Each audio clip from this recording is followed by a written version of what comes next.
Hello and welcome back to another episode of the Dumpster Diaries. I am Moses Wartooth and I'm here with Justin Allen and it's Pride Month. What can I say? Yeah, man, the first video we're gonna watch, it really sums up, the links people will go to during Pride Month, man. To feel included? Yeah, when I saw this video, I was like, this is absolutely just retarded. It sounds that's really what it is. You're gonna think it's a joke. Yeah, we can assure you this is actually not a joke by any means. Like, we looked into it because I was like, this has got to be like some sort of like, parody or like whatever it may be. But April no, this Fool's is type shit. it's legitimately made it on Fox 11 Los Angeles News. So City representatives are righting an old wrong in Silver Lake. Here it is. And it also to do with street signs that read "No U-turn." They came down today. The signs, in addition to no cruising signs, were posted in the 1990s by neighbors who were targeting LGBTQ community members. It was no coincidence that these signs were put up after the LGBT community continued to grow more in the 90s here in Silver Lake. In fact, they were part of the reason they were probably put up was because there was an LGBT bar that was just literally down the street from the same area. It's good that we're finding the areas and the symbols within our own very city that continue to have these hateful remnants of the past. The Silver Lake Community Council voted years ago to remove the no cruising signs, but some of the no U-turn signs remained until today. The removal of the signs is part of the city's effort to commemorate Pride Month. And already there's been 3 wrecks because people were taking fucking U-turns down that road. that's my thing. It's like, dude, it's a traffic sign.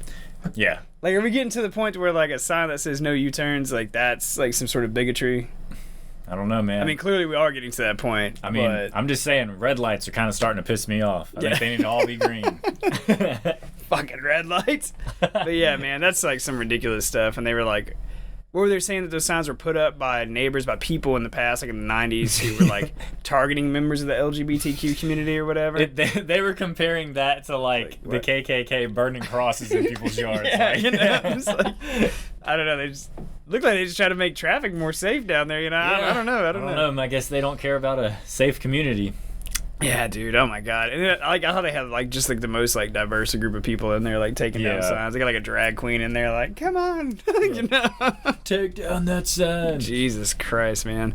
But I don't know. I mean, people will choose anything to get pissed off about these days. That is for sure. That is really what happens when you don't have real problems. Exactly. Like you start making up shit, and it becomes sometimes the most bonkers shit you ever see in your life. I couldn't have even like opened my eyes and got offended by a random street sign. They're like, these guys are really thinking out of the box. I don't think I've ever seen a sign and been like, that's offensive. No. You know what I mean? Even like in like protests and stuff, I'll just be like, meh, whatever, like like you could be like it's either funny or stupid, but it's not offensive. Yeah, I've never been like, oh, I have changed as a person because of what I've witnessed with my own two eyes. Really speaks to me. Yeah, man, but I don't know, man. It's Pride Month, so I'm not surprised. I mean, yeah, we got a whole nother 2 weeks of this. Although it always kicks up like real hardcore like the last couple of days of the month. But I would say so far this month, it seems to be relatively quiet compared to like the last couple of years. Well, that's because we got Palestine, all that shit going off too. Did you see somewhere up north the pro-Palestine and the Pride Parade had like a standoff, and they were like, the pro-Palestine basically were telling the LGBTQ to fuck off during their Pride Parade. Oh, really? Oh, yeah, because the pro-Palestinians were having their own little protest, and the Pride Parade came down, and they straight linked arms and blocked them off, and was like, Palestine is more important than your gay rights. So it's like lib on lib action, man. Like they're literally fucking killing they're eating their own people at this point. Oh, libbing me tenders. Yeah, dude. Yeah. But yeah, dude. So the Queers for Palestine shut down the regular queers who didn't like Palestine, essentially. Wait, it was the Palestinian protesters were gay too? Some of them. Well, yeah, that's true. If you the Palestinian close protesters, your eyes and reach, you're gonna touch one of them. The Palestinian protesters, it sounds like they didn't go out of their way to actually stop the LGBT. No, they did 100%. Yeah, they literally linked arms and blocked. They shut down their fucking parade and were like, "We're more important. Our cause is more noble than yours. Sit down, queer."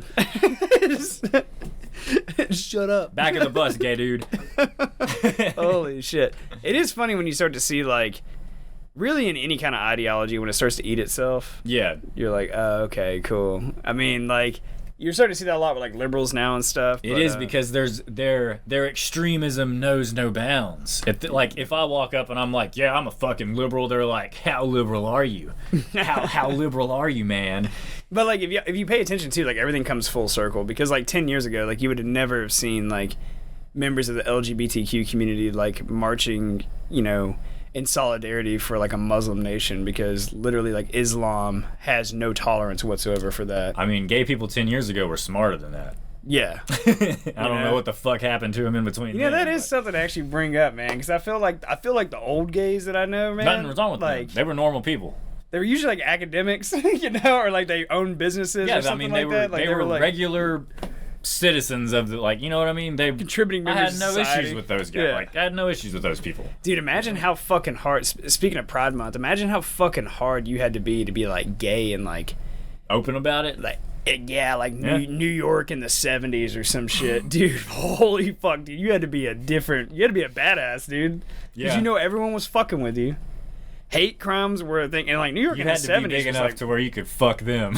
yeah, and New York in the 70s was, like, a really bad place to be. Yeah, yeah. The murder rate was extremely high, like, and they were not solving any of those. The mafia was everywhere. Like, everything was corrupt as fuck, dude. Like, True. Have you seen old pictures of, like, Times Square down there during that time? Mm-mm. Not a place you'd want to take your family, dude. It's Seedy.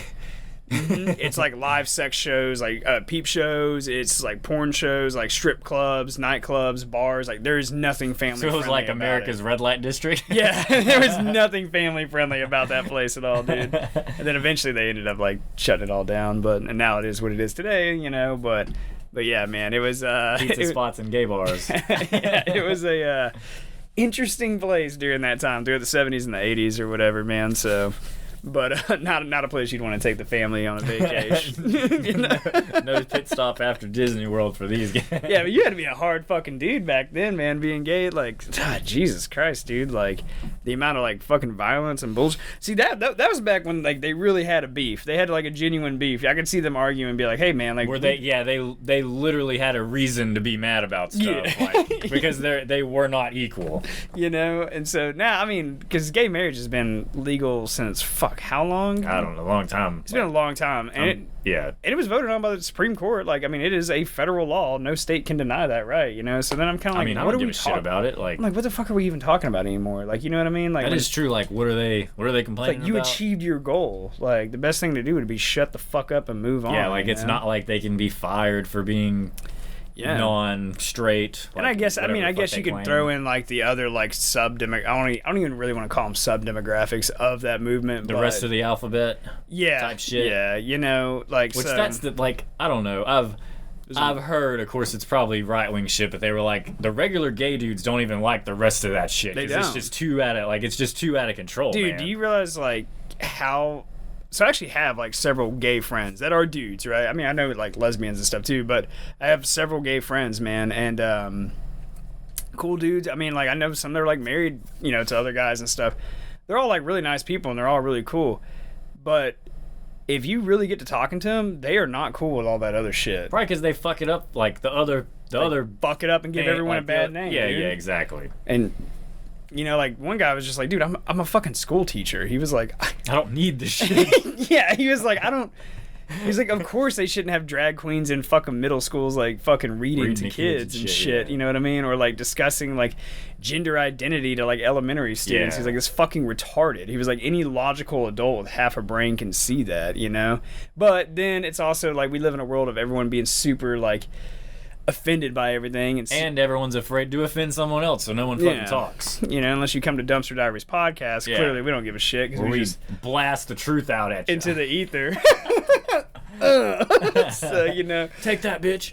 but yeah, you know, and, like, I mean, at the end of the day, like, you know, fucking consenting adults minding their own business should be able to do what the fuck they want to do, man, you know? Exactly. But it's the whole throw it in your face, making problems where there's not any. And I mean, I know, we're talking about like some bullshit U-turn signs and stuff in a neighborhood. But where does it end? But yeah, you know what I mean? Like, how right. fucking retarded are we gonna get? Like, how much shit are we gonna have to rename? Like, how many? Like, and you, like, in your catering. And I know it sounds fucked up to say this, but you're catering for like what, less than like 1% of 1% of the population, essentially. Yeah. I'm not talking about the gay community. I'm talking about the other letters in the alphabet that we're addressing and shit. You know, like after about the 6th one where it starts dropping off into oblivion and no one really even knows what that shit means anymore. People are fucking automobiles and. You know, there's a number 2 in that shit now. A number 2. Yeah, it stands for 2 souls. Or like twin souls or some shit like that. I don't even know what the fuck it means. I stopped reading at that point. I was like, you know what? Man. Again. Because there's a plus sign in it now too, right? Yeah. So what the fuck is a plus sign? I don't fucking know, man. Yeah, because, I think plus is for all the other random bullshits that aren't included in the alphabet that they just toss that in there. It's fucking stupid, man. It's too much, man. And like, I'm just telling you, man, if I was a gay dude, I'd be fucking pissed. My shit would be getting thrown in there. I would not be marching. I would not be waving fucking flags. I'd be like, no, go fuck yourself. That shit was handled by the Supreme Court. Like, kiss my ass. Like, my battle is done with this shit. You know what I mean? You do raise a good point. Like, what are they fighting for now? I don't get that, because they have every other goddamn right that they've fought for. In my mind, it would be like fucking a group of like black dudes marching down the streets of Washington, D.C., screaming about having the right to vote today. And it's just like, what are you doing? Like, clearly you have that right. Yeah. You know? So, I don't know. It's just kind of like, once the problem gets solved, it becomes like obsolete, in my opinion. And you really just can't discriminate against people. So I don't know. I don't understand, like, their arguments. If anything, they have more rights than most normal, like, straight people. Because they can't be persecuted for their beliefs or whatever the fuck they. Yeah, and I've been to like some super liberal like cities, like, you know, some more conservative people would call them like liberal shitholes, but you know, like, they have nice parts. And even then, like, a lot of the crazy shit, like, it was really such a small percentage of people, and I was just like, oh, okay, it's like, all right, I don't understand what the big fucking issue is here. Like, why the fuck do I have to feel like this is a huge issue? Yeah. Or like, you try to feel like you can make me feel like it's not. It's like, you know, I mean, I don't know. Like, how many times, I don't know. I'll start rambling, say some crazy shit, man. But well, like the loudest dumbass gets the most publicity. So that's what it is, everyone knows that. So any idiot that wants to fucking cause a scene and start some shit knows that they're gonna get what they want, which is attention. And then, like, also too, dude, it's backed and pushed by the mainstream media so freaking much, man. Yeah, exactly. So freaking much, dude. And then, like, now, like, they're hitting like in the streaming services too, you know. Like, you know, I think I was on fucking HBO Max today, and it was like LGBTQ voices or whatever, and it's just like a whole like. Takes up like half the screen, and it's just like, oh, select any of these, and someone that's on these shows fits this profile. Yeah. And I'm like, are we just doing a whole month of this shit? Like, is this really what the fuck we're doing? Speaking of that, last night I turned on Hulu. Like, as soon as you push the Hulu button, whole screen, 2 dudes making out. It's like LGBTQ month. I mean, even if it was a man, like, even if it was a man and a woman, if my fucking kid that I don't have turned that shit on, I'm like, I don't want them immediately seeing some sexualized bullshit. Yeah, I think that's really what it kind of comes down to. It's just like, yo, like, what the fuck? Now, I can't really argue because, like, I don't have kids and, like, you know, I live alone. So it's kind of like, all right, it's just me. I don't really give a shit. But at the same time, I just don't like anything being continuously thrown in my face, like, nonstop. And it's just like, this is not how... I mean, a couple of things I wouldn't mind having thrown in my face, but, you know. But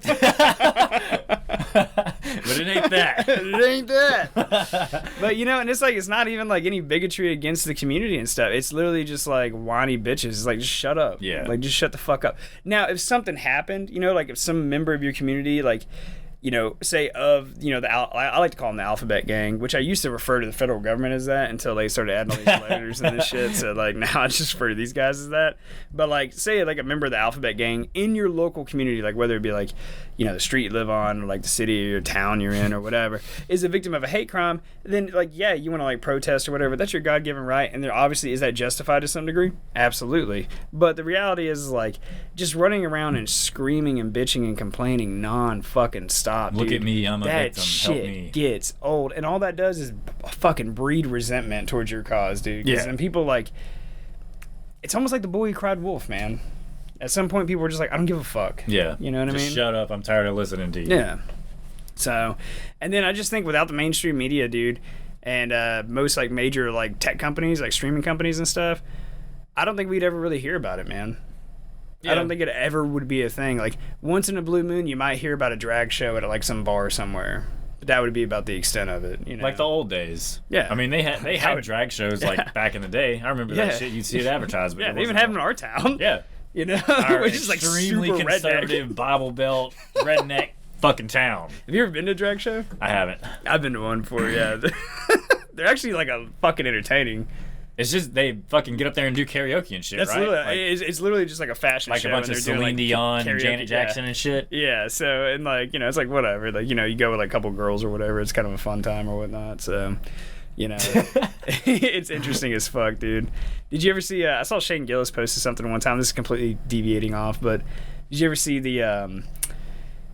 Oh shit, he was talking about it was a British show that had like an autistic kid on it, and he was like a young man. He was like probably like 21, 22, 23. Old enough to party. Yeah. And so he had like a flyer, and it was like a documentary crew following this kid, and he had like a flyer for a local drag show, and he was just talking about how hot these babes were, and the guys are just like, those are dudes. And and the guy's getting like defensive. He's just like, no, they're not. Like, look at them, they're beautiful and all this other shit. And so they're like, all right. So they take him to the show, this like autistic kid, and then the kid's having a great time, and he's like in awe, like looking at these like beautiful women or whatever. And then like one of the drag queens is like singing, and then just like rips off like her fucking wig and like makeup and shit. Yeah. And you can clearly tell it's a dude. And then they just pan to like this autistic guy's like face, and he's just angry as fuck. You know? I've been lied to.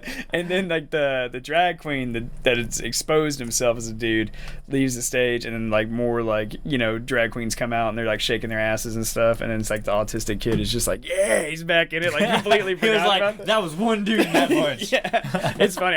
We should have pulled it up for this, but I'll pull it up. I'll show it to you later, man. It's a funny clip, but yeah, Shane Gillis is breaking it down. I was laughing my ass off, dude, because they were like, how mad are you gonna be if you find out one of these ladies is a guy? He's like, I'm gonna be livid, and it's just like he's talking about getting angry as fuck.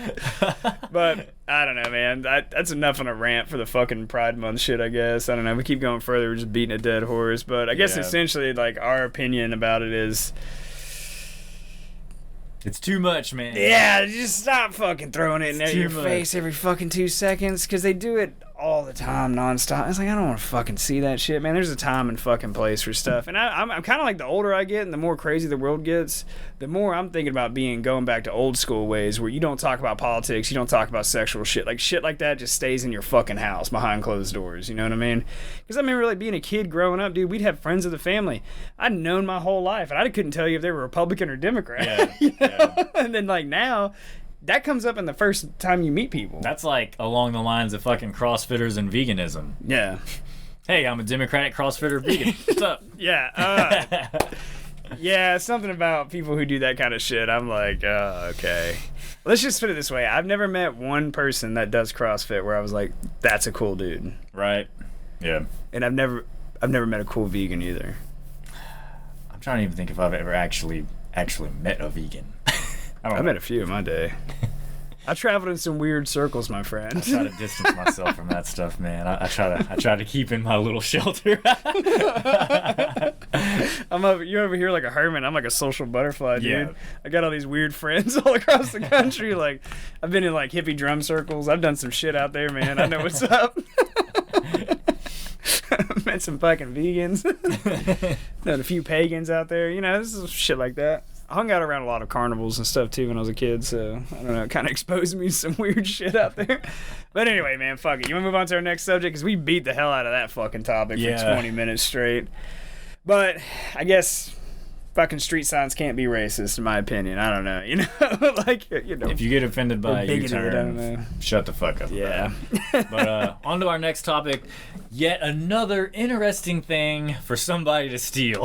I feel like every episode we have like some Someone random stealing fucking shit. thing that you don't normally think of that you can make some money off of. And Yeah. again, we don't condone illegal activities. But Yeah. you can learn some shit, I guess, so fuck it. Yeah, this dude got paid on this one. Well, Oh, yeah. Well, he was getting paid until who knows what he caught. got away with? You know what I Yeah. mean? Yeah. We recovered an estimated almost $80,000 worth of merchandise. Davis police arrested 2 men after they discovered them with thousands of dollars worth of stolen toys. A substantial amount of property, primarily Legos. Police say the Lego sets were stolen from numerous stores in Davis as part of a large-scale retail theft operation. It's usually organized with the intent of people are going in looking for specific items, which they can then provide to somebody else who's going to sell them on some type of market. They believe that thieves are targeting these toys because they can cost from as low as $20 to up to $200 or more. Michael Kobayashi works at a toy store that sells model kits in Davis. He says they have been targeted in the past. At one point, actually, one of our U-Hauls got stolen. You know, and it had a ton of product in there. You know, the that was whole at least U-Haul. probably $10,000 worth of product. He tells us the high demand for these model kits makes it easy for thieves to make a profit. They can be sold on, you know, pretty high depending, you know, and you just mark it down slightly, and then you could just offload them really quickly. That is why they take telling you a precautions good like security cameras Telling and you how an to do alarm it. system. While Davis police are Look at that, piecing they're acting these like it's cases Coke. together by working closely The with traditional businesses. cop post Kind with of the drug bust. identify patterns or series to be able to put those cases together more quickly. Man, $80,000 worth of Legos, huh? Dude, which I kind of got interested in Lego shit because believe it or not, like there is value to that. From shit. that video No, or, no, like, in the in the past. past? Yeah, 'Cause in you the do a past. lot I of like collectibles. collectible type shit. So I was looking into it, and really, it's a good investment. Again, quotes, don't do this shit. But anyways, the problem with it is the boxes, you have to have the space to hold on to the shit. Yeah. Because Yeah, those square Lego footage. boxes, like, but I mean, some of them Lego boxes start out at like $750 to $1,000. Yeah. New. And then they're like everything else. The longer you hold on to them, once they stop manufacturing them, the price starts going up. So if you hold on to a set for like 5 years, you can make like, I mean, depending on everything else, but that shit normally does go up. I feel like counterfeiting Lego sets isn't all that difficult.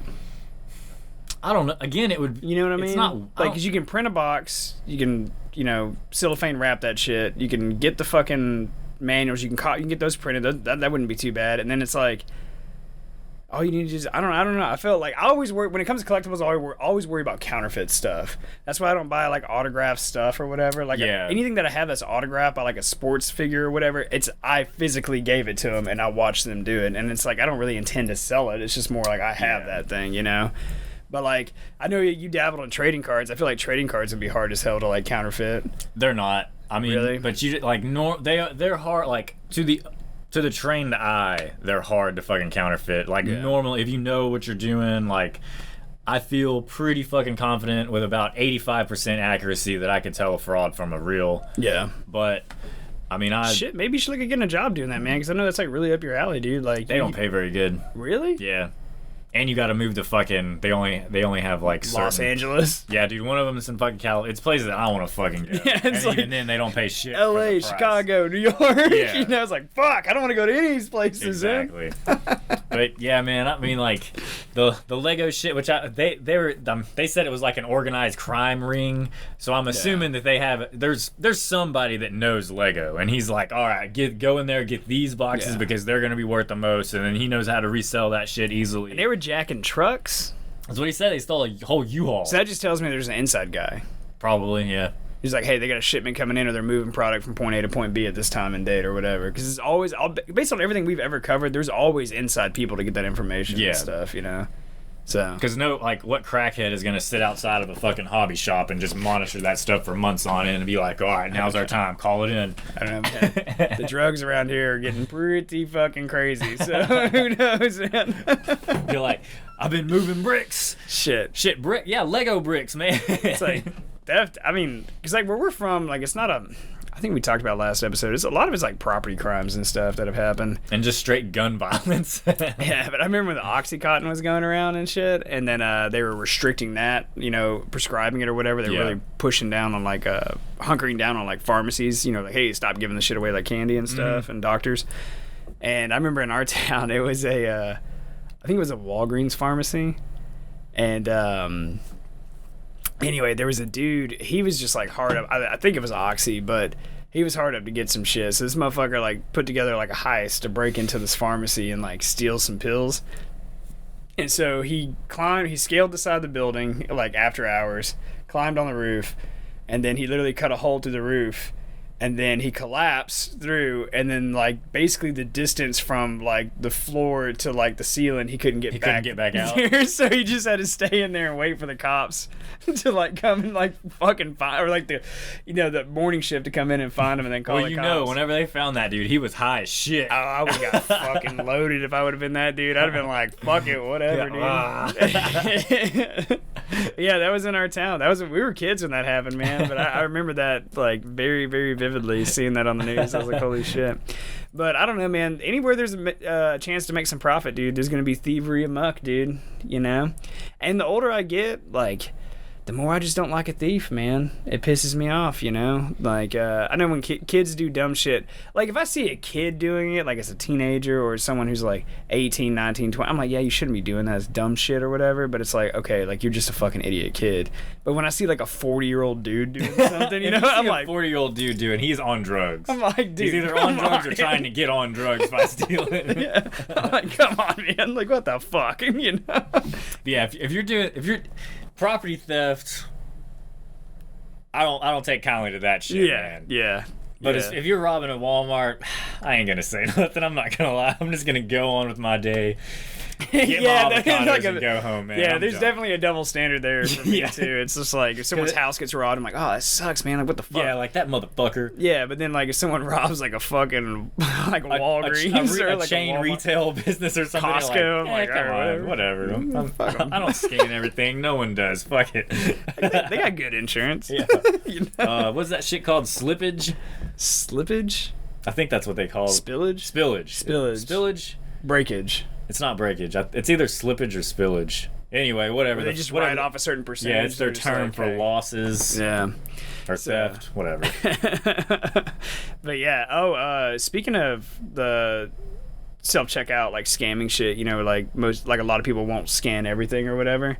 Did you see that like a lot of Walmarts, I think the one in our town is doing it too, they're doing away with self-checkout. Yeah, I did see that. Yeah, they're just getting tired of people like fucking around with it and shit, and I'm like, whoo, all right. Which is annoying for me because I hated having to have human interaction with someone. Yeah. I liked my self-checkout shit. I like self-checkout because it's fast. If you needed like 2 or 3 things, man, you can get in, you can get out like real quick, dude. You ain't got to talk to me, you got to mess with anybody. But the one thing I hate, man, is like being in line. It's like, oh, I got these 3 things I need or whatever. And you're behind someone with 2 shopping carts full. Who's got $800 worth of groceries sitting in there. It's like, the mom from 19 Kids and Counting, sitting up there, and it's like, Jesus, lady, I know you got to eat, but fuck, like, what did I do to deserve this? Slide that EBT card across too. Yeah, man. But yeah, I don't know. So yeah, they're doing it. I thought that was interesting too, man. And I have a whole bit about using a self-checkout cash register in Portland, Maine, when I went up there last summer, and it asked for a tip. Yeah, that happened. It wasn't at a Walmart, but it was like seriously asked for a tip on self-checkout. One second. Sorry. There you go. Would you like to tip? It was like some small. Would you like to tip us for you doing our job? It literally, like, I was filling it out, and it was like, would you like? It just said, would you like to tip? I think it was 18, 20, or 22% custom tip, and then at the very bottom it said no tip in like tiny fine print. Yeah, and I was like, what the fuck is this? And then it just baffled me for 2 seconds, and I was just like, no tip, like, you know what I mean, like. So I don't know. So I kind of like the idea of Walmart getting away from the self-checkout stuff because That's another thing too. Tipping's kind of getting out of hand in this country. Okay, I get it. People got to earn a living, man, and I don't. Times are tough, but it's also tough for the fucking people that are tipping. Yeah. And then we didn't even plan on talking about it. We might as well go on this fucking rant because this shit's getting out of control. Because that self checkout just reminded me. It's like Jesus Christ, man. Jesus Christ. Okay, one, I don't agree that restaurants should be able to get away with paying someone $2.13 an hour. Yeah, that shit's bullshit. And then their whole excuse is like, oh, we have to pay a minimum wage if they don't make minimum wage from tips. Oh, no. You should, by law, be required to pay them at a minimum $7.25 an hour. If you can't afford to have or whatever minimum wage is staff on for $7.25 an hour, well, at least for us, where we're at is $7.25 an hour, because we go out to federal or whatever. If you can't afford it, then you don't need to be operating as a business. Like, I'm sorry, you're just not a legitimately profitable business, you know? And then, but also on the flip side too, man, there's like an entitlement with that shit that I see a lot of today. Everyone is just like, customer service is dog shit, and they're just like, they'll do basically bare ass minimum and be like, okay, you got to give me 20% now. It's like, what the fuck? When the fuck did I become on the hook for this? You know what I mean? How about you just raise the prices of your goods to afford to pay your fucking employees a fair wage, where it negates all of this, and then they just focus on providing like a good fucking service to you. You know, that's one thing I did like about Western Europe, man. Like, tipping was like literally considered offensive. You didn't do it, yeah. You know, it was their career, it was their job. They made a living. But they made good money doing it too. Exactly. Like I don't know. That's their whole entire system of doing things in that aspect was just better across the board, man. Yes. Like whatever it said the price was what you paid, you were done. There was no extra taxes on the end. None of this shit. The service was good 99% of the time. The people enjoyed being there. It was a good work environment for them. I've had dudes like when I first moved there that like chased me out of like a restaurant, like trying to give me back my change, and I was like, no, this is for you, man. And he was like, no, take it. Like, like I don't like it's like a charity. I don't want shit. Yeah. But like, so, you know, even in America, you know, it's like I understand people got to work for a fucking living, right? But and this is gonna make me sound like a dick, man, but like. I don't know. Like, I feel like somewhere along the lines, the tipping shit got out of hand. Like, so making the joke, which is a true story about like self-checkout that wanted to tip. I was like, okay, I'm not tipping a robot. So if I am going to tip, for something that you did, yeah. If I am going to tip, it's going to be a human being first of all that provided a service, and then second of all, dude, like. I had to stop by a smoke shop for a friend to pick up like a vape or whatever. This was like a couple of months ago. She was like, hey, like here's $20. Can you get it? She was like working or whatever. And I was like, yeah, I'm driving right past there anyway. Whatever, gives a shit. So I go in, hardly any interaction with the dude. I slap it up there. He's like, hey, how's it going? I'm like, all right, cool. And then, you know, slide him the fucking money. And he turns around the iPad and it says, literally, you want to tip 18, 20, or 22%. And I was just like, are you fucking kidding me? Like, this is how you start a revolution of no one ever tipping. And I have a lot of friends that work in the service industry, but they get stiffed all the time. Yeah, man. And there's a big difference between like a waiter, waitress versus a fucker that works at a gas station asking for a tip. Yeah, like, there's no reason to tip that much. Like, I know we're not talking about not tipping your fucking wait staff because that's fucked up. Yeah, but not everyone is in a job that requires a tip. Yeah. Yeah, and I just feel like too, you know, like even the jobs where it's like you should tip, like say like, you know, in the service industry and stuff like that, it's become like people have just gotten too comfortable where it's like, okay, if you don't give me at least 20%, then you're just a piece of shit. You know what I mean? It's like, well, maybe your service fucking sucks, or maybe you, I don't know, maybe you fuck it. I don't know. You know, it's just there's some issue obviously here, you know, or like fuck it, you know, like at the end of the day, I mean. I know it sounds fucking harsh, but it's like, dog, like, you're not guaranteed that shit, man. So don't come like, I don't know, man. It's just, I mean, I feel like the game's fucked up. They need to pay them. They need to pay them an appropriate fucking wage, and then whatever the tip is on top of that is between that server and that customer. And that is their business. And then they had the tip share bullshit, which they just split it between every motherfucker, like the bus boys and all that other shit. Like the bus boys. They get paid minimum wage. Am I right? Yeah. So then, well, at least when I was bussing tables, it was like I was getting paid $5.25 an hour, and then they had like a tip share too. You know. So then the wait staff is getting fucked. It was kind of yeah. I mean, it was kind of nice for me. They got to deal with the motherfuckers. Yeah, it was kind of nice for me because it guaranteed that, like, okay, no matter, like, the busier we got, the more money we all make. It made in, like, theory, you know what I mean? So, but I mean, it does take money out of the server's pockets. But you're doing the same amount of work. Well, I guess you'd be working more. Yeah. The whole system's fucked, how we have it in America. And, like, I don't know. This is something that's been, like, the older I get, the more it starts to irk me. But the restaurants, they make all the money, is what it boils down to. Yeah. You know, and it's like most restaurants really aren't that profitable in America. I think we looked it up one time, like the national average, like profit margin is like 16% in the country. And now that was pre-COVID. Yeah. So who knows what the fuck it is now. It's probably more now, I would imagine. I think more people like go out between like DoorDash being a thing. Well, Uber people are Eats, just fucking lazy. So, yeah. I mean, I can't say anything. I go out to eat like 6 days a week. You know? I go out to eat 0 fucking times. But I'm also a cheap ass, so. But like, I don't know. Maybe it's because I have friends in the service industry and stuff like that. I see them, they get gypped all the time. And like, and dude, I used to think, I was like, oh, that's got to be once in a blue moon thing, dude. And one of these, one of the girls that I know, man, she was telling me about, I think it was last Saturday night. She worked like just a Saturday night, and she got stiffed 0.00 in tips 7 times. God damn. And I was like, why do you continue to do this work?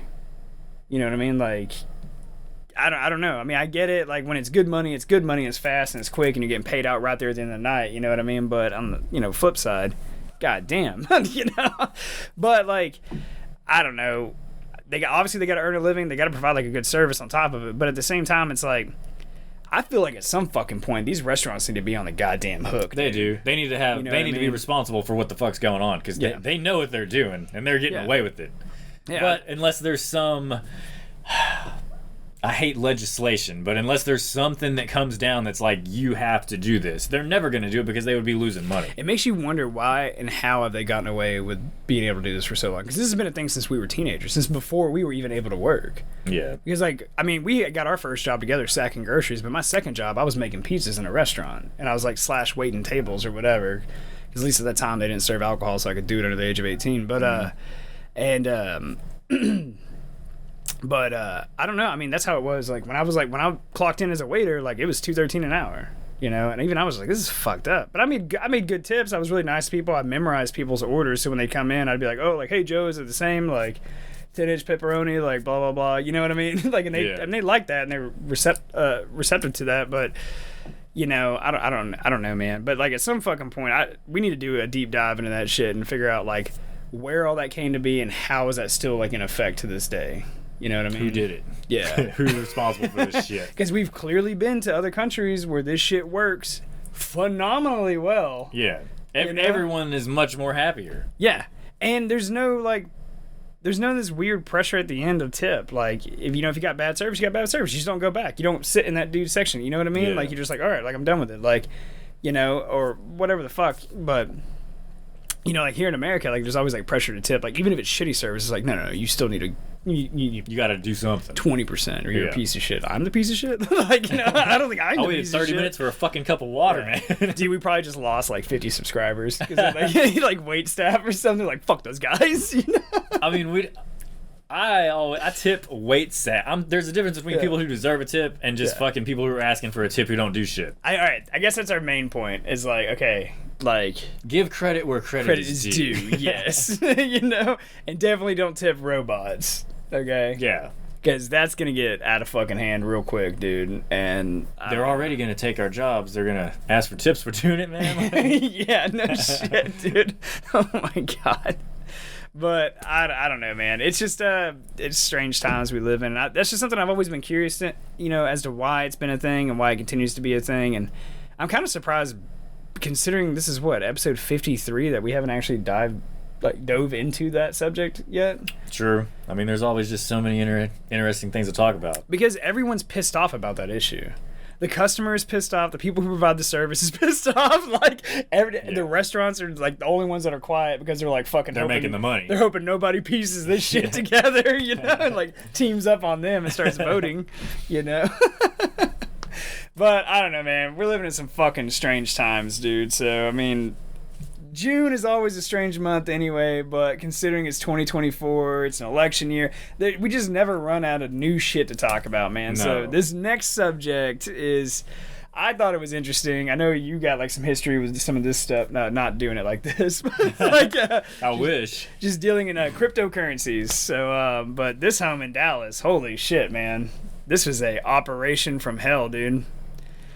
Well, what's been called the strangest home in Dallas, now back on the market. It's located in far north Dallas, Coyton 635, listed at $2.4 million.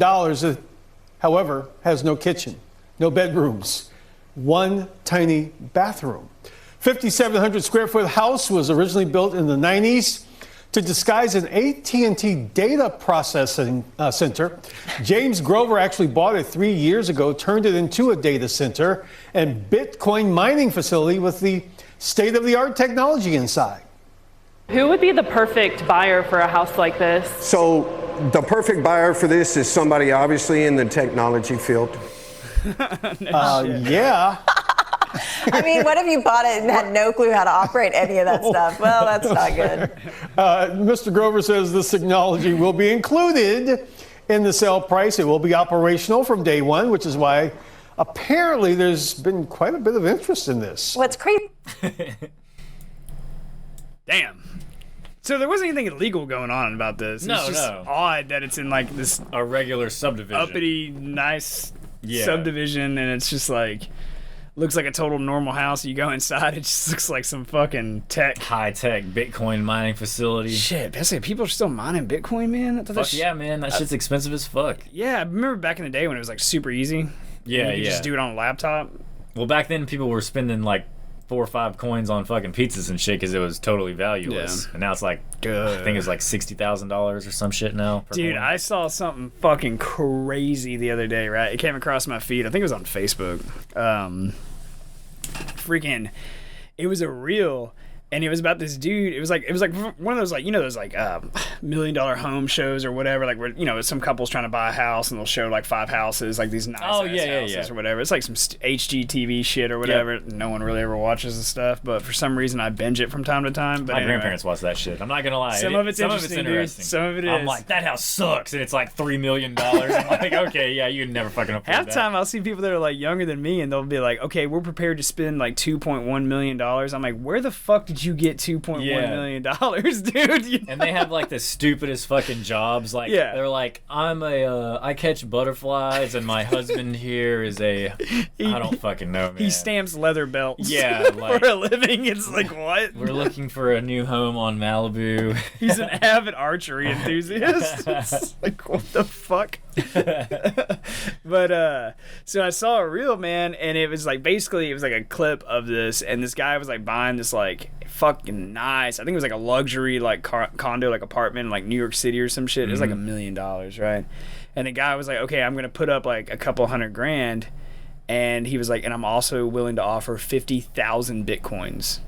Oh shit. And then it became this whole thing, and they ended up like, basically the seller ended up turning it down, and then they just flashed how much money that would be worth today, and it's just an astronomical, like, you're a multi-billionaire, you know, and so you know that dude's got to be like, god damn it.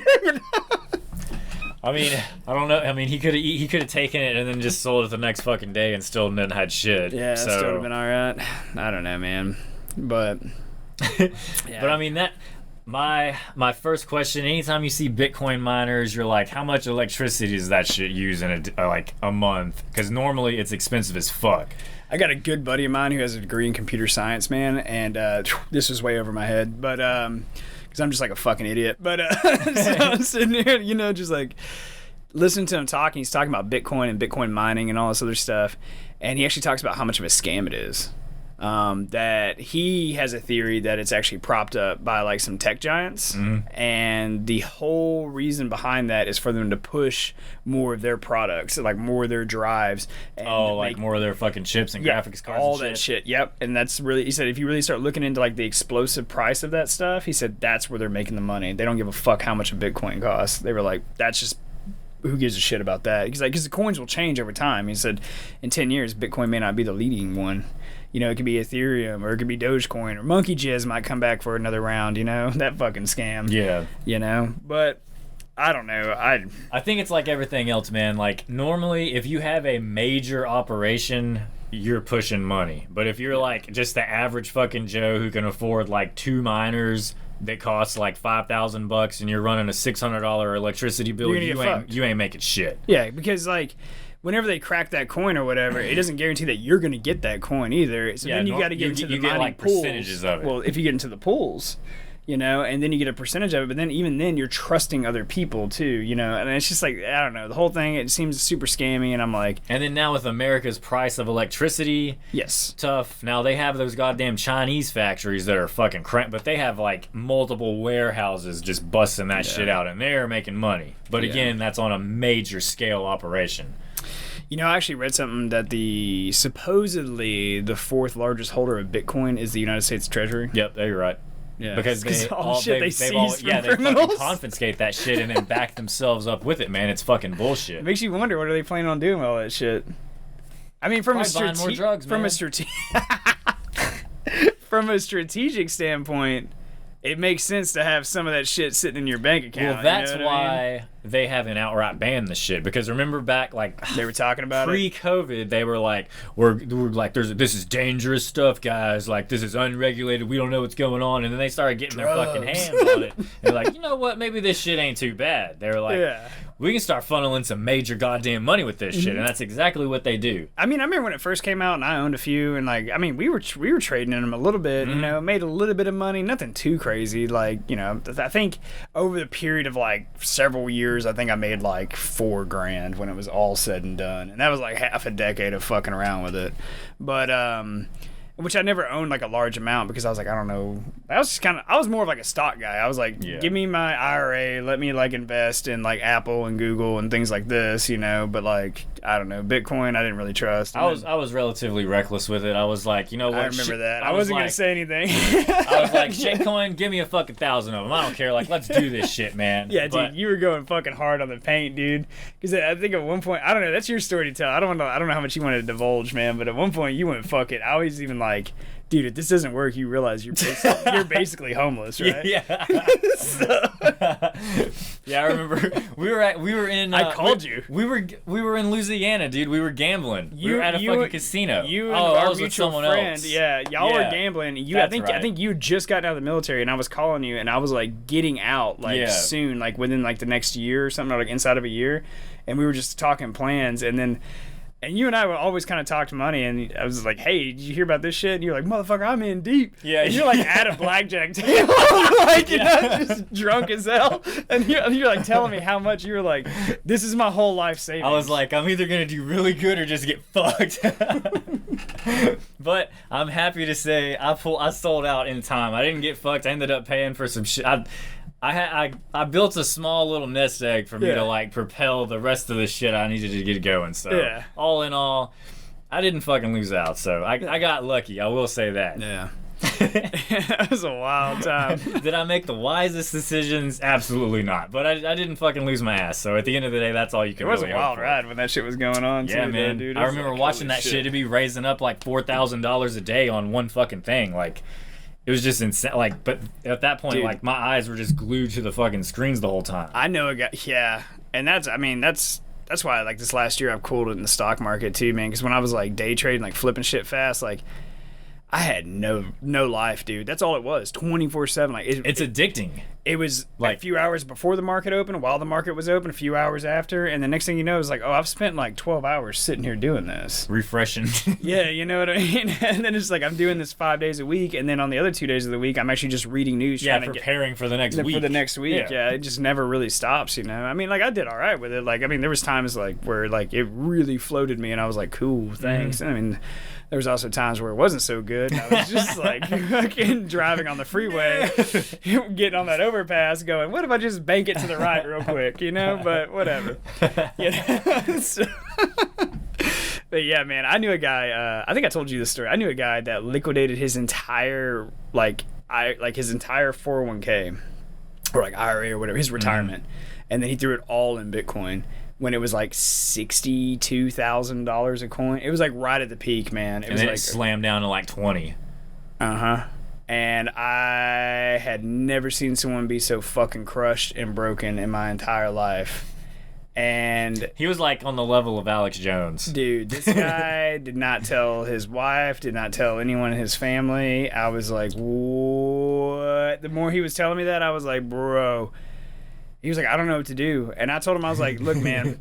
I was like, well, you got two options. I was like, you can dump it right now and cut your losses and try to move on and throw that shit in some stocks, and then maybe in like 7 to 10 years you can get it all back or whatever. I was like, or you can just fucking... You ride that shit out. You ride that shit out, baby. Ain't nobody like a quitter. This is America, goddammit. You don't lose until you sell, motherfucker. So he wrote it out, and I guess like at some point it kind of came back up, and then he made back enough to where he was like, you know what, like fuck it, I'm out of this shit. Yeah. And then so, but he still dabbles with some of it. He'll message me sometimes. You can tell when he's losing money because he'll never message me. But when he's making money, he'll blow my That's shit like a gambler, dude. Whenever they're losing, you don't hear shit, but you fucking hear about that win. Yeah, dude. I had an aunt like that. She was an avid gambler, like elderly, so she'd always go to the Indian casinos. Yeah. Whenever she went multiple times a week, but you would not hear shit. But she would call whenever she won and be like, "I just won $5,000," and my dad would be like, "Yeah, but how much did you lose? Like you lost $7,500." Yeah. But yeah, whatever, man. It's for the love of the game. Gambling is actually like, I mean, that plays in like stocks and investing and stuff. It's actually, if you read into like the psychology behind it, it's really fucked up how it operates on the human psyche and stuff like that. It's like one of the most addictive things that there is that a human being can get, because it plays on the unknown, a reward of like the unknown, whereas everything else is a guaranteed reward. Like if I drink, or if I do this drug, or if I have this sex, or like whatever. Or if I work this job. Yes, it's a guaranteed reward, right? But with gambling, there's like the mystery behind it, and that creates a whole nother level of excitement, and then it fucks with the human mind because you can begin to feel that excitement on the way up when you're winning, and you can begin to feel that excitement on the way down when you're losing also. And so literally no matter what the outcome is, like you will be like satisfied, even though you're gonna be pissed when you leave, but like that dopamine and all that shit level, man, like it's just gonna be so out of whack by the time you get out of there. So you habitually do it long enough. That's how you get people in there that are like gambling their fucking houses away and stuff, man. Which I don't know, man. I'm not into gambling in the aspect of going to a casino. I have no interest in it, man. When I was younger, like in my early 20s, I did it like because I was living in Shreveport when I was like 22 to like 23, I think, something like that. And Shreveport is like a small little like Sin City, Las Vegas in the South, obviously, right? And so like I mean I did it, but I was like young people shit, and I enjoyed it, but. Now, I think the last time I went was like, it's a couple years ago, and it was just like a weekend trip, and I did not have all that much fun like playing. Like I was like, no, I don't really like this anymore. I don't know, something about like after turning 30, I was just like, that's $100, man. Like, yeah, you know what I mean? I've always felt like that on that now, like stocks and like the computer shit. If I can digitally send that shit, I'm gonna gamble on that stuff. But as far as like being at a table playing some cards or fucking hitting that slot machine button, like I'm not too crazy on it. Slot machines I never liked. I could never get into those. Dude, I don't understand how them people would just be like zoned out, dude, like fucking cranking that level for lever. Like I could get like roulette and then like blackjack, things like or like poker, like blackjack. Things like, Blackjack and roulette are the only where you can play like statistics and odds, and you can kind of be like, oh, okay, like over a period of time. That to me, that's always what made the games. Because there is a little bit of like skill in strategy. There's no skill in fucking swinging that fucking thing, like a knuckle drag of an ape. You know what I mean? Dude, any goddamn monkey can fucking crank that turn. Have you seen the videos where people just will like piss on themselves? Yes. Like sitting in the seat, and it's just like Jesus Christ, dude. All right, man. Well, we got a little bit of time left. Do you want to touch on? Yeah, we might as well. We don't have enough time for the last 3 entirely videos that we were going to do, but we could do the Zelensky shit. Following some breaking news, President Biden just wrapped up a joint press conference with Ukrainian President Volodymyr Zelensky. The two leaders spoke with reporters on the sidelines of the G7 summit in Italy after signing a new 10-year security deal between their countries. G7 leaders also announced a new $50 billion loan for Ukraine for the war against Russia. NBC News White House correspondent Monica Alba is traveling with the president. She's in Italy for us. Monica, what were the key takeaways from the press conference with Presidents Biden and Zelensky? Well, it was just about a week ago, Kate, that President Biden apologized to President Zelensky for how long it took the U.S. Congress to approve supplemental funding. But he reiterated what he pledged then and what he's talking about now, which is essentially that the U.S. and the world is standing behind Ukraine in the face of Russian aggression. But there was also some news made on a domestic matter, and the fact that, of course, Hunter Biden this week, the president's son, was convicted on felony gun charges. And the president answered on camera for the first time about that guilty verdict. Listen to how he responded. All right, man. So, bilateral security agreement, a G7 summit. Yeah. Essentially. Now, I will say these things are basically fucking pointless. Okay? Yeah. All right. But still, the willingness to be like, oh, we're gonna have like a 10-year agreement to Ukraine plus an additional $50 billion. Don't you like how they changed the verbiage? Loan, as if we're ever gonna get that shit back. Yeah, and that, dude, a 10-year agreement, bro. That's like, do you realize what could happen? I mean, the next video fucking starts to already talk about some of the shit that could be happening. But you realize what could happen in another 10 years there? Like, okay, we've already been like fucking towing the line with like troops being there, and there's been like some allegations and some stuff been leaked about, yes, there are actual NATO troops there. There are U.S. special forces there in Ukraine.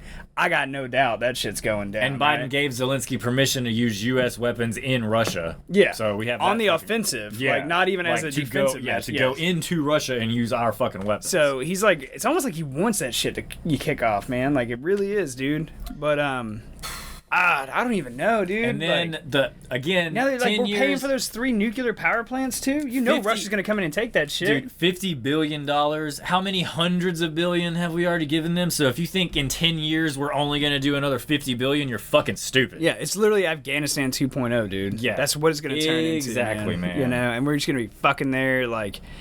And it's just never gonna end, dude. And we're still balls deep in the fucking Middle East bullshit too. So who knows where that's gonna fucking go. I actually think a lot of that got kicked up by Russia to distract us from Ukraine. I from a strategic standpoint, if I was Putin, I'd be like, create another conflict with someone they feel they have to fucking defend. Israel, fuck it, they got enough shit going on. Kick that up over there. Yeah.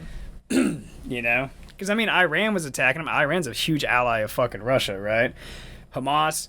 Allies, yeah, they've been trading weapons for long, like forever. But bro, all that shit was like intermixed, dude, and it was just like straight up like keep Israel fucking busy. The United States will start dumping money. Any $1 billion that does not go to fucking Ukraine goes to Israel is a benefit to fucking Russia. Well, you know what we can be for sure on? It sure as shit ain't gonna go to the American people. Yeah, no doubt, man. Actually, defense contractors, they're gonna make out with that shit, you know? Yeah. They got families too, man. God, dude. Dude, we were fucked, man. Like, you know, and I fucking hate saying that shit. But I don't know, you know, and like clearly, I mean, look, dude, we've covered the Ukraine conflict so much. I don't even know if it's worth like beating a dead horse. No, I'm tired of talking about that stupid shit, man. But clearly, we do not support Russia, like, right? Like, you're invading a sovereign nation. But then at the same time, we're just slapping Russia's nuts together day in and day out, testing them, daring them to do shit. Yes. And eventually, that shit's going to come to a fucking head, and it's not going to be pretty. And it's going to start out slow. Because Putin's not going to be made a bitch. Like, he's not going to do that to himself. He's not going to look like a bitch in front of his people. So, like this other video we're about to show too, man, like that's just Russia being like, "Hey, look what the fuck we can do." You know, we can be right up your ass, America. Again, not to defend Russia, but they've fucking given warning after warning after warning. Yeah, man. And we continue to just be like, nah, it's like if you bully a kid on a playground and then eventually he stands up and punches you in the face. Like, or, you know, like in America, brings a goddamn gun to school. Yeah. I don't know. You want to jump on this last video real quick? All right. Welcome back here on Live Now from Fox 922 on the East Coast and 622 on the West Coast. The U.S. sending warships and aircraft to keep an eye on a convoy of Russian vessels over in the Caribbean Sea. Those ships are not too far from the Florida coast where they were spotted, and they appear to have now reached Cuban waters. Russian soldiers aboard one stood in military formation as they did approach the island. U.S. officials have said they expect the Russian ships will remain in that region through the summer. Do want to bring in Rebecca Grant, a senior fellow at the Lexington Institute, to talk a little bit more about all of this here. As always, Rebecca, thank you so much for taking the time to be here with us today. Oh, I'm glad to be here and talk about Putin's latest actions. And first off, a lot of folks over the last, I would say, 24 hours are kind of getting bits and pieces of what's going on here. So can you break it down for us overall, this situation there in the Caribbean? Yes, with so much else going on in the G7 in Europe, but Russia has sent a tiny little task force of 4 ships across the Atlantic and down to Cuba. Now, the ship you really want to watch is the guided missile submarine that's included in that group. And guarantee you, our Navy tracked the whole transit across the Atlantic. So we have a real close eye on Putin's Russian Navy ships. Well, no shit. What kind of Russian warships are we talking about? You went into a little detail there, but do we know overall their capability? Yes, it looks like there are 4. One is a frigate, that's a surface vessel, also a guided missile submarine, and along with them, reportedly, an oiler for fuel and a rescue tug, I guess in case they get into some kind of trouble. But it's really the frigate and the submarine that Putin is using to show off. The submarine is reportedly able to carry a type of hypersonic missile that flies in an evasive pattern. And so he's showing that in a threatening way. And there are reports that the frigate may carry a different hypersonic missile as well. So this is Putin who's responding to NATO exercises, to the use of HIMARS in Ukraine, to all these things, responding by trying to show off some Russian naval power. And you know, Josh, the Russian Navy is afraid to sail very far in the Black Sea because... Woo, baby! Oh, so Russia pulls this, and then fucking Biden thinks it's a good idea to sign this fucking 10-year security agreement with Zelensky and then offer another $50 billion. And people are wondering, like, oh, why the fuck is Russia now, for the first time in a long fucking time, deciding to fuck around in Cuba, right? Yeah. All right. God damn it. Can they not put 2 and 2 together here, man? You know, and they're already planning on staying there through the summer. Yeah, you know, probably trying to push as close as they can to the election or whatever. Maybe so, yeah. Plus, during election time, like, all these fucking countries do a show of force and stuff. Like, don't be surprised if North Korea kicks up some shit in, like, October or something, you know? Like, you have a new president. We have a new hydrogen bomb. Be like, I've been working on this little bitch for years. You think I won't push it? You think I won't push it? Yeah, man. But so I don't know, man. You know, like, I'm not surprised, is all I'm saying. I mean, we watched Putin's interview with Tucker. We've seen him on various speeches in the past. He kind of draws lines in the sand. He's just like, don't do this. Yeah. And that's not going to happen. Yeah. And one thing he said, he was like, stop sending weapons to Ukraine and the war is over inside of 2 weeks. Yeah. And we won't do it. Which and tells we're doing me, the like, total opposite of that shit. And then why the fuck are we involved in this security shit? Why the fuck isn't Zelensky having a meeting with Putin? Do it on some neutral territory in, like, Geneva, Switzerland or something like that. Right, yeah, you know what I mean? And be like, okay, sit them 2 motherfuckers in a room together and then discuss it and be like, hey, like, maybe they should give some of this land to fucking Russia, like some of this farmland, where the citizens themselves identify as Russians and speak Russian and have Russian fucking relatives. You know what I mean? Like, yeah, like if the people can agree to some shit. And they've held, like, small elections where people have voted in these regions, and some of them are like, no, just let us be a part of Russia. Yeah. You know? And again, America needs to keep out of our that fucking noses out of that shit. Like, I'm not saying it's right. I mean, like, from day one, I've always said Ukraine is a sovereign nation since the fall of the Soviet Union, and we need to fucking acknowledge that and stuff like that. And one of the worst things for a fucking sovereign nation is to be occupied by another fucking foreign nation. However, we ain't got to be jumping into all this shit, man, because what you're going to do is you're going to kick up a fucking Cold War 2.0. Yeah. And it's not going to be fucking pretty, because I don't think it... And this time, everyone is way more well-armed than last time. Yeah, and how we got out of the first one was just because the fucking Soviet Union had an economic collapse. They're doing pretty good now. Have you seen their deficit? No. They're in surplus. A lot more than we can say. It's not much, but I think I think last year, I think it was like dude, I'm gonna misquote this. I want to say, okay, so we were like 33 trillion in debt, right? Yep. And so I can't remember how many trillions of dollars that we had accumulated over the same period, but it was something like they profited like 300 billion. Mm-hmm. Like, there were green numbers on their ledger. There was nothing but red on ours. Yeah. And I was like, oh, how sustainable is that? And that's one thing he brought up in that interview with Tucker. He was like, yo, like the American, like politicians, man, have essentially like weaponized the American dollar and have driven the value of it into the ground. And he was like, that's the worst mistake you could ever make.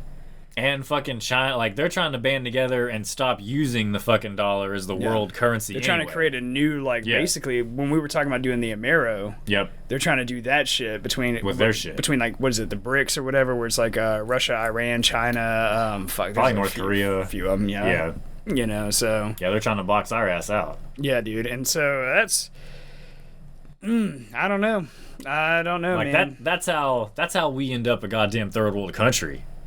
If all of our shit is just devalued to the ground. I have a fucking idea of how this ends, and it's not pretty. Like, it's a total collapse of the American dollar, and then we have to reinstate a new currency.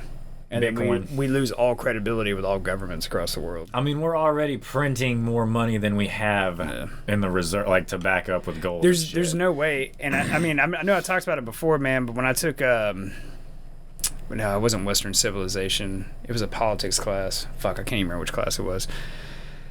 But it was a poli-sci class. And so the guy who was teaching it, PhD, really intelligent guy, and we were talking about the national debt and stuff. And we were having a really good debate in the class about it and stuff. And one girl was just like, you know, how are we going to pay this back? And he was like, oh, we don't. Yeah. He was like, the government collapses, then it's not our problem anymore. He said, or it's essentially filing for bankruptcy. Yeah. He said, or the major debt holders, we go to war with them and we win. If we lose, it's also not our problem anymore. But if we win, that debt we gets get to resolve that debt. Yeah. And I was like, holy shit. So he said, in the next 50 years, you want to look at who we go to war with, what major countries? He said, look at who holds the most debt, and we'll be at war with those guys in 50 years. And I was like, God damn it. You know, I was just losing faith. I was like, fuck, can't we just like balance a checkbook? Like, come on, man. I was like, so I don't know, man.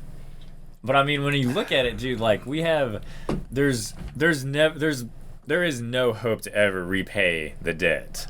No. Everyone knows it. It's impossible. Yeah.